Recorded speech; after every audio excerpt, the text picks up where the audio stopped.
এদিকে আওয়ামী লীগের অর্ধশত হেভিওয়েট মন্ত্রী, প্রতিমন্ত্রী ও এমপির বিরুদ্ধে অনুসন্ধানের সিদ্ধান্ত নিয়েছে দুর্নীতি দমন কমিশন। শিগগিরই অনুসন্ধান টিম গঠন করবে দুদক। তালিকায় যাদের নাম রয়েছে তারা হলেন আনিসুল হক, দীপু মনি, তাজুল ইসলাম, খালিদ মাহমুদ চৌধুরী, গোলাম দস্তগীর গাজী, টিপু মুন্সি সহ অর্ধশত সাবেক মন্ত্রী, প্রতিমন্ত্রী এবং সংসদ সদস্য। দুদক বলছে, মন্ত্রী এমপি হওয়ার পর যাদের অস্বাভাবিক সম্পদ বেড়েছে তার উৎস খতিয়ে দেখা হবে। ২০০৮ সালে আওয়ামী লীগের মনোনয়ন পেয়ে টাকা ধার করে নির্বাচন করেছিলেন সাবেক আইসিটি প্রতিমন্ত্রী জুনাইদ আহমেদ পলক। ৩টি জাতীয় নির্বাচন শেষে এই এমপির স্থাবর অস্থাবর সম্পদ বেড়েছে ১০০ গুণ, তার বার্ষিক আয় বেড়েছে ২৭ গুণ, আর স্ত্রীর সম্পদ বেড়েছে ১৬৭ গুণ।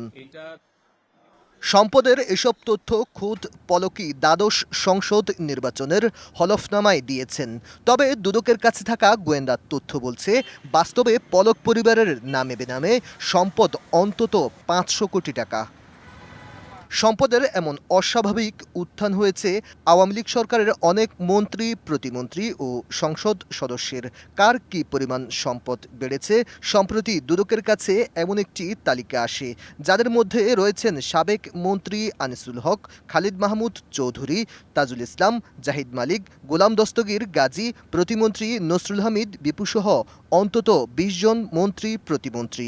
এছাড়া মেহের আফরোজ চমকি, শাহজাহান খানসহ অন্তত ৩০ জন সাবেক সংসদ সদস্যের বিরুদ্ধে অনুসন্ধানের সিদ্ধান্ত নিয়েছে দুদক। ৪০-এর উপরে সম্ভবত সংখ্যাটা। একটা তালিকা আমাদের পাওয়া গেছে দুর্নীতি দমন কমিশনে গতকালকেই। সেখানে সাবেক কয়েকজন মন্ত্রী, প্রতিমন্ত্রী এবং এমপি মহোদয়দের নাম আছে। তো বিষয়টি এখনো যাচাই বাছাই চলছে। এদিকে নিয়োগ বাণিজ্য, অবৈধ সম্পদ সহ নানা দুর্নীতির অভিযোগে সাবেক সিনিয়র সচিব শাহ কামাল, বঙ্গবন্ধু শেখ মুজিব মেডিকেল বিশ্ববিদ্যালয়ের সাবেক ভিসি অধ্যাপক ডাক্তার শরফুদ্দিন, জাতীয় রাজস্ব বোর্ডের দ্বিতীয় সচিব আরজিনা খাতুনের বিরুদ্ধে দুদকের অনুসন্ধান শুরু হয়েছে।